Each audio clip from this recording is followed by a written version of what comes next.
Hare Krishna. Welcome back to Bhagavad Gita study class. आज हमारे भगवत गीता की चैप्टर 2 की last two shloka 71 and 72। Let's start with our guru pranam मंत्र। ओम अज्ञानतिमिरन्धस्य ज्ञानाञ्जनशलाकया चक्षुरुन्मीलितं येन तस्मै श्रीगुरवे नमः। श्रीचैतन्यमनोभीष्टं स्थापितं येन भूतले स्वयं रूपा कदा मह्यं ददाति स्वपदान्तिकं। वन्देऽहं श्रीगुरा श्रीयुतापदकमलं श्रीगुरून् वैष्णवांश्च श्रीरूपं साग्रजातं सहगणा रघुनाथान्वितं तं सजीवं साद्वैतं सावधूतं परिजनसहितं कृष्ण चैतन्य देवं श्री राधा कृष्ण पादान् सहगणा ललिता श्री विशाखान्वितांश्च। हरे कृष्णा। So 71 नंबर श्लोक, चैप्टर नंबर 2, जिसकी नाम है क्या, सांख्य योग।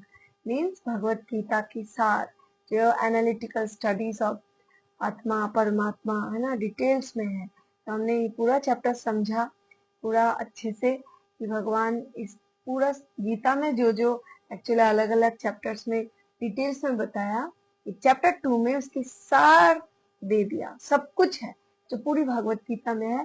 सेकेंड चैप्टर में एवरीथिंग इज देयर। तो ये श्लोक है 71 नंबर।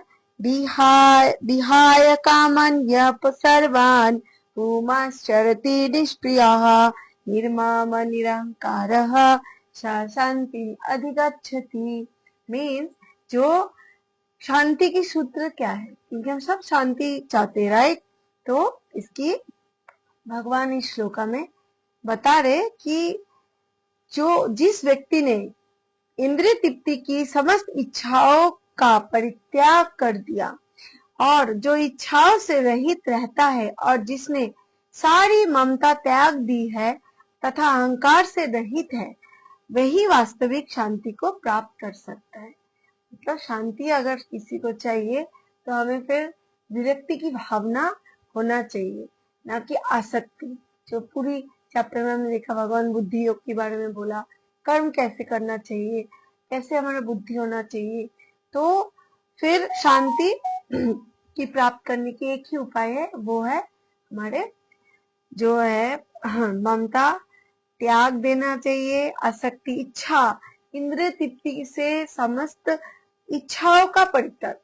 इंद्रिय तृप्ति क्या है? इंद्रिय तृप्ति है जो हमारे जो मन करे, जो इच्छा हो, जो शास्त्र की अनुसार नहीं है, उसको अगर हम ज्यादा से ज्यादा करने की प्रयास करें, जैसे बोलते भोग की इच्छा, इट मीन्स जैसे खाना पीना, अगर टू मच हम करते हैं और खुद के लिए बनाते हैं, खुद ही खाते हैं, इसमें भगवान को भोग नहीं लगा और किसी को देना नहीं, सिर्फ अपने बारे में सोचना, तो इससे हमें क्या होता है, शांति नहीं मिलेगी। इसीलिए बोलते हैं ना, जो व्यक्ति दान पुण्य करते रहते, दूसरों के लिए सोचते हैं, और तो उसको थोड़ा बहुत शांति मिलते, राइट। तो इसीलिए वास्तविक शांति को प्राप्त करने से हमें अहंकार रहित होना चाहिए। अहंकार हमारे अंदर बहुत एक बिग ऑब्स्टिकल्स है कि हमारे अंदर ये अहंकार बहुत सूक्ष्म होते हैं। कोई कोई तो मेरे अंदर तो कोई अहंकार है ही नहीं, बट वो बहुत ही सटल वर्ड में, अगर मैं मन ही मन भी सोच लूं कि वाह मेरे अंदर ये गुण तो बहुत अच्छा है, मैं तो उससे बेटर कर सकता हूँ, कर सकती हूँ, तो हो सके बाहर से मैं बहुत हम्बल हूँ, बट इसका भी एक इफेक्ट हमारे अंदर आ जाते हैं। इसीलिए it is very subtle, very delicate thing कि अहंकार हमें अंदर ही अंदर बहुत आगे नहीं बढ़ने देते, शांति से दूर ले जाता है। इसीलिए हमें अहंकार से प्रे करना चाहिए ऑलवेज कि भगवान हमें जीवन में कहीं अहंकार नहीं होना चाहिए। तात्पर्य श्रील प्रभुपाद की जय। निष्क्रिय होने का अर्थ है इंद्रिय तृप्ति के लिए कुछ भी इच्छा ना करना, मतलब खुद की इंद्रिय तृप्ति के लिए कुछ भी इच्छा होगा, ऑलवेज भगवान की प्रसन्नता के लिए हमें सोचना चाहिए। दूसरे शब्दों में कृष्ण भावना भावित होने की इच्छा वास्तव में इच्छा शून्यता या निष्क्रियता है, जो कृष्ण भावना भावित होना चाहिए। इस शरीर का की मिथ्या ही आत्मा माने बिना तथा संसार की किसी वस्तु में कल्पित स्वामित्व रखे बिना श्री कृष्ण के नित्य दास के रूप में अपनी यथार्थ स्थिति को जान लेना ही कृष्ण भावनामृत की सिद्ध अवस्था है। मतलब संसार में किसी की चीज के प्रति अटैचमेंट ना होना, कृष्ण के प्रति अटैचमेंट होना, राइट। तो इससे हमें क्या होता है, संसार में भगवान हमें खुश, क्योंकि जड़ जगत है एक टेम्पररी वर्ल्ड, क्योंकि चाहे ब्रह्मा जी की भी मतलब आयु 100 साल है, लेकिन बहुत मतलब वो अरबों खरबों साल ब्रह्मा जी के भी एक्चुअली 100 साल है, हमारे जैसे नहीं। मतलब उसमें मतलब अगर हम लोग थोड़ा सा आइडिया ले, जैसे एक युग में, जैसे कली युग की आयु है 4,32,000 साल, तो पूरा कली है। ऐसे इससे डबल है द्वापर, इससे डबल है त्रेता, उससे डबल है सत्य। तो ये टोटल एक युग का सत्य त्रेता द्वापर कली। तो ये ऐसे अगर ये युग 1,000 बार राउंड हो जाता है कि सत्य त्रेता द्वापर कली, सत्य त्रेता द्वापर कली, तो ब्रह्मा जी का बोलते आधा दिन होता है, 12 घंटा। और उसको ये डबल कर देते तो ब्रह्मा जी का पूरा एक दिन होता है, मतलब 2000 साइकिल होता है, 4 युगों का साइकिलिंग, राइट, 2000 बार। तो उसके ब्रह्मा जी का एक दिन होते हैं। तो ऐसे ब्रह्मा जी 365 दिन होता है, तो उनका एक साल होता है, फिर इसे उनको मल्टीप्लाई बाई 100, तो उतनी आयु होता है ब्रह्मा जी का।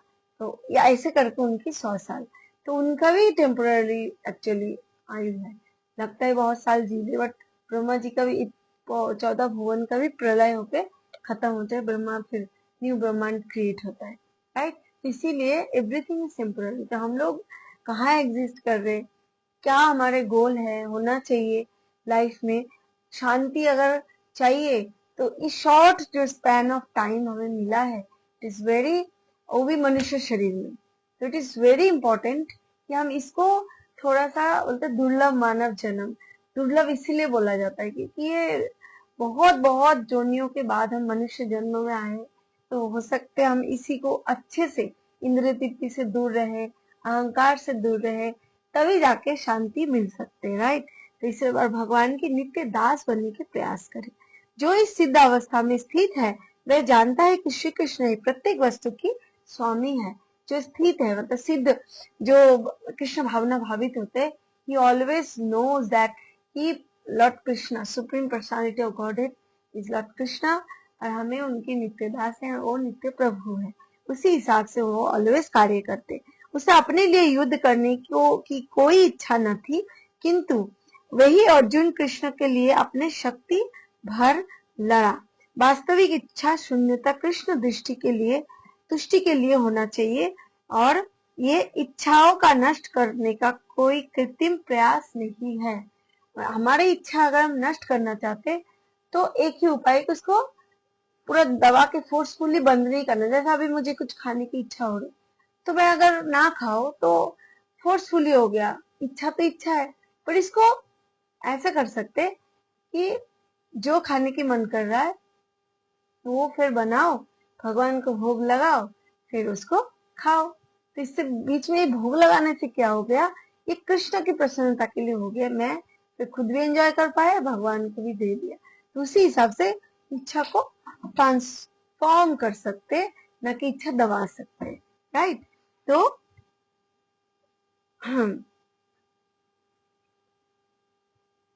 अतः वह किसी वस्तु पर अपना स्वामित्व घोषित नहीं करता।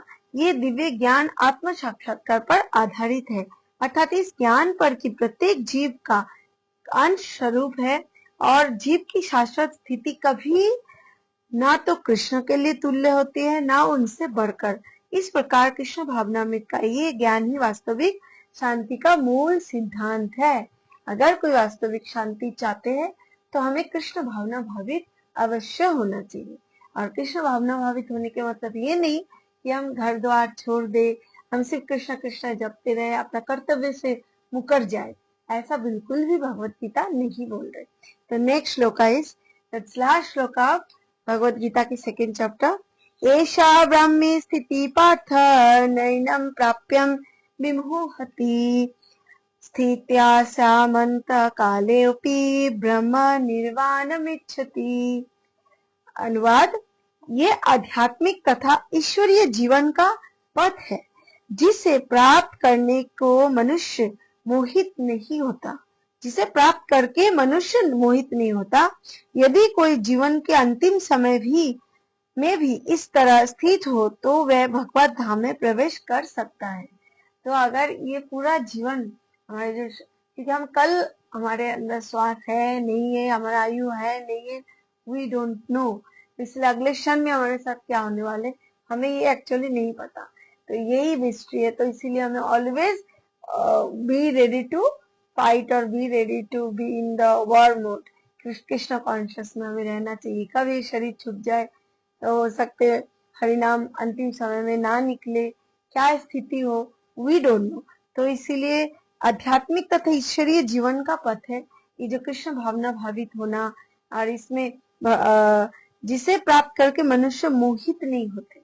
मोहित मतलब ये बिल्कुल बोलते ना, इस मोह में फंस जाना कि कृष्ण भावना भावित होके और इस भौतिक जगत में जो क्या चल रहे और कृष्ण की धाम में क्या है, इसको हम डिफ्रेंशिएट कर सकते इजीली जो कृष्ण भावना भावित होते। क्योंकि जो जिसको मतलब हायर टेस्ट मिल जाते वो लोअर टेस्ट से इजीली डिफ्रेंशिएट कर सकते कि क्या बेटर है और क्या हाई है, क्या लो है, राइट। तो इसीलिए हमें ये टेस्ट को, अगर भगवत धाम में हमें जाने की हम इच्छा रखते हैं, जहाँ जाने में और इस जड़ जगत जो भौतिक जगत इसमें वापस नहीं आना होता, तो फिर हमें ये शांति की सूत्र जो लास्ट श्लोक में बोला था, जो बिल्कुल अहंकार रहित होना है, कृष्ण भावना भावित होना है, उसमें कार्य करना है। तब पर श्री प्रभुपाद की जय। मनुष्य कृष्ण भावना भावित या दिव्य जीवन को एक क्षण में प्राप्त कर सकता है और हो सकता है कि उसे लाखों जन्मों के बाद भी ना प्राप्त हो। और इट इज वेरी इजी, कभी भी हो सकता है, एक क्षण में हम प्राप्त कर ले। क्योंकि वो क्षण, जिस क्षण में हम शरीर छोड़ रहे, अगर भगवान की याद आ जाए तो भगवान एक श्लोका में बोला ना कि अंत काले चौमास मुक्ता कलेवरम या प्रयाति समुद्भावम याति नस्तत संशय। तो मेरे जो शरीर छूटने के टाइम अगर कोई भगवान नाम ले ले तो जरूर भगवत धाम वापस जाता है, बट हमें पता नहीं ना हमारा शरीर कब छूटने वाले। तो इट्स बेटर कि हम always practice and practice more and more, कि हम लोग कृष्ण कथा सुने, कृष्ण के बारे में बोले, भगवान की स्मरण करे, राइट। तो लाखों जन्म के बाद भी हो सकता है ना प्राप्त हो। कैसे? क्योंकि लाखों जन्म ले लिया, हो सकता है हम कृष्ण से मुकर के इस बोलते ना भगवान कि इस भौतिक जगत ही इतना अच्छा लगने लगता है कि यही पे ही अच्छा, कि इस बेटर जो हमारे स्थिति हो सकते हैं, हम ये सोचने की क्षमता ही खो देते हैं। ऐसे जो इंद्र देवता भी एक बार शाप के कारण शुक्र जन्म ले लिया, शुक्र होके वो भूल गया था कि उसके पोजीशन है, वो इंद्र है, लेकिन उसको वही जो शुक्र क्या करते, बिल्कुल वो मल मूत्र खाते हैं और गटर में रहता है। बहुत ही कहा है राजा इंद्र की लेविश लाइफ एंड कहा शुक्र की लाइफ, पर वो जब शुक्र बना तो भूल गया, इतना मोह हो जाते वो अपना सोचते कि मेरी परिवार है, बच्चे हैं, शुक्र की इर्द गिर्द उसको अच्छा लगने लगा। तो मतलब नारद मुनि आके उसको बोलने आया कि तुम इंद्र हो, तुम चलो, फिर भी उसने बोला नहीं नहीं मुझे यहाँ पे अच्छा लग रहा है। इसलिए मोहित कर देते हमें माया। भगवान की जो वर्ल्ड है it is very attractive, Maya is very strong, but ऐसा नहीं कि इसको हम जीत नहीं सकते। अगर हम कृष्ण कॉन्शियसनेस हो जाए तो इसको इजीली हम ओवरकम कर सकते हैं। सो ये तो सत्य है, सत्य को समझने और स्वीकार करने की बात है।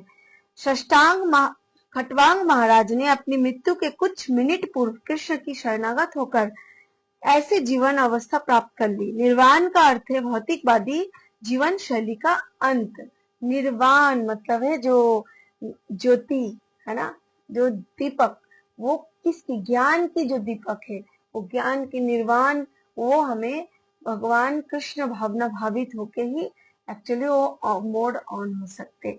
तो इसीलिए भौतिकवादी जीवन का निर्वाण मतलब खत्म हो जाता है, तब जाके ये निर्वाण ब्रह्म निर्वाण हमारा स्टार्ट होते। तो बौद्ध दर्शन के अनुसार इस भौतिक जीवन के पूरा होने पर केवल शून्य शेष रहता है, किंतु भगवत गीता की शिक्षा इससे भिन्न है। क्या भिन्न है? वास्तविक जीवन का शुभारंभ इस भौतिक जीवन के पूरा होने पर होता है।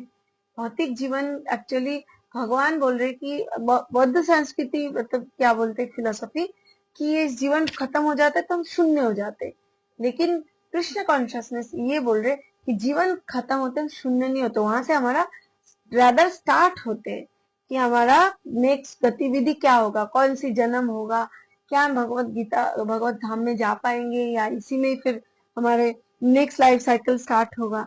वास्तविक स्थूल भौतिकवादी के लिए ये जातना पर्याप्त होगा कि इस भौतिक जीवन का अंत निश्चित है, किंतु आध्यात्मिक दृष्टि से उन्नत व्यक्तियों के लिए इस जीवन के बाद अन्य जीवन प्रारंभ होता है। इस जीवन का अंत होने को के पूर्व यदि कोई कृष्ण भावना भावित हो जाए तो उसे ब्रह्म निर्वाण अवस्था प्राप्त हो जाती है। भगवत धाम तथा भगवत भक्ति के बीच कोई अंतर नहीं है। भगवत भक्ति करना या भगवत धाम को प्राप्त होना बोथ आर द सेम। तो इसे चूंकि दोनों चरम पद है, अतः भगवान की दिव्य प्रेमा भक्ति में वास्तव व्यस्त रहने का अर्थ है भगवत धाम को प्राप्त करना। भौतिक जगत में इंद्र तृप्ति विषय कार्य होते हैं और आध्यात्मिक जगत में कृष्ण भावना भावित विषय। मतलब क्या डिफरेंस है भौतिक जगत में और इस आध्यात्मिक जगत में? क्योंकि ये भौतिक जगत में काल है, समय है, इसका कुछ लिमिटेड है, और आध्यात्मिक जगत में कोई समय नहीं है। वहां पे ना कोई बूढ़ा होता है, ना कोई ओल्ड एज में जाते हैं, ना जन्म होता है, ना मृत्यु, बिल्कुल एज इट इज चीज, मतलब बोलते हैं ना एज इट इज रखा रहता है, फ्रेश फ्रेश, है ना। तो क्योंकि इसी जीवन में ही कृष्ण भावना अमृत की प्राप्ति तत्काल ब्रह्म प्राप्ति जैसी ही है, और जो कृष्ण भावना भावित में स्थित होता है वह निश्चित रूप से पहले ही भगवत धाम प्रवेश कर चुका होता है। तो इसीलिए जो बिल्कुल कृष्ण भावनावित होते जाता है ना, उसके लिए एक्चुअली ना इस धरती या मतलब कहीं भी रखो, वो तो भगवान की नित्य दास स्वरूप अपने आप को स्वीकार कर लेता है, भगवान को सेवा में बिजी रहते, चाहे यहाँ पे सेवा करे या वैकुंठ धाम में करे, उससे मतलब है भगवान की प्रसन्नता से बस। इसीलिए उसके लिए कोई फर्क नहीं पड़ता वो कहाँ पे रह रहे। जो रियल एक्चुअली डिवोटी होते हैं, ब्रह्म और भौतिक पदार्थ एक दूसरे से सर्वस्था विपरीत है। ये भौतिक और ब्रह्म दोनों अपोजिट है, क्योंकि जैसे होता है ना जड़ एंड जीव की जो डिफ्रेंसिएशन क्या है, जड़ वस्तु बिल्कुल पदार्थ है, जड़ है, उसमें कोई प्राण नहीं है। तो उसी तरह भौतिक भी हमारे कोई प्राण नहीं है, वो बिल्कुल टेम्पररी है, बट आध्यात्मिक जो है वो बिल्कुल शाश्वत है, उसमें भौतिकता नहीं है, उसमें जड़ता नहीं है, उसमें दिव्य चेतना है। और ब्राह्मी स्थिति का अर्थ है भौतिक कार्य के पद पर ना होना। तो भौतिक मतलब जो इस भौतिक जगत में घूमना चाहते हो उस पद से ऊपर उठने में ही एक्चुअली ब्राह्मी स्थिति होता है। भगवत गीता में भगवत भक्ति को मुक्त अवस्था माना गया है, अतः ब्राह्मी स्थिति भौतिक बंधनों से मुक्त है। क्योंकि भौतिक बंधन की मुझे फिर कोई चले जाते हैं तो मुझे दुख होता है, बहुत रोना, फिर मतलब भगवान को ब्लेम करना कि मुझे ऐसा क्यों स्थिति दिया। बिल्कुल कोई कोई आउट ऑफ मतलब आउटरेज करके क्या करते, भगवान की विघ्न हटा देते, उनको ब्लेम करते, क्लेम, तो कुछ पिछले पता नहीं होता ना, कोई दुख आए तो हम लोग बहुत ही ओवर रिएक्ट कर लेते भगवान के प्रति, बट ऐसे नहीं होना चाहिए, क्योंकि भगवान हमारा अगले पिछले 100 सब कुछ उनकी उनकी एक्चुअली पता है कि हमारा कौन सी कर्म की वजह से क्या हमें मिल रहा है। बट वो अगर कोई भक्ति में आ जाते तो भगवान पूरी की पूरी प्रयास करते उसको, बोलते ना जहाँ पे बोलते ना एक हाथ काटना था हो सकता एक सुई चुबा दे, ठीक है, इतना मतलब इजी वे में स्मूथ वे में उसको हम भगवान सेव करके इस भौतिक जगत से फिर ले जाते हैं।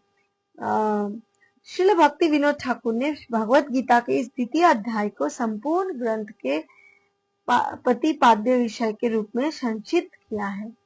भगवत गीता के प्रतिपाद्य कर्मयोग, ज्ञान योग तथा भक्ति योग। इस द्वितीय अध्याय में कर्म तथा ज्ञान की स्पष्ट व्याख्या हुई है एवं भक्ति योग की भी झांकी दे दी गई है। इसीलिए बोला जाता है इस भगवत गीता को, पूरी भगवत गीता जो 18 चैप्टर की है, इस भगवत गीता सेकेंड चैप्टर में पूरा सार संक्षेप में दे दिया कि कर्म योग आगे आएंगे, नेक्स्ट चैप्टर है कर्म योग को वो डिटेल्स में बताएंगे, भक्ति योग भी डिटेल्स में है, ज्ञान योग भी डिटेल्स में। इस भगवत गीता की second chapter is the total whole summary of all Bhagavad Gita. तो इसीलिए इस प्रकार भगवत गीता के द्वितीय अध्याय की गीता का सार भक्ति वेदांत तात्पर्य पूर्ण हुआ। हरे कृष्णा। तो हमारे भगवत गीता की सेकेंड चैप्टर कंप्लीट हुआ। Thank you so much. हमने ये समझा कि अगर रिकैप करें इस चैप्टर को, इसमें हमें भगवत गीता आत्मा और शरीर इस दोनों का डिफरेंशिएशन बताया कि शांति की सूत्र क्या है और हमें मोह से ऊपर उठना है। भगवत गीता में कर्म कैसे करें कि भगवान कर्म होता, अकर्म, विकर्म और कर्म, और शास्त्र की हिसाब से कर्म करना होता है कर्म, सकाम कर्म जिसको बोलते फल की आशा करते हुए करना, फिर अकर्म जो भगवान की प्रसन्नता के लिए करना, विकर्म जो शास्त्र के विरुद्ध में कर्म करना।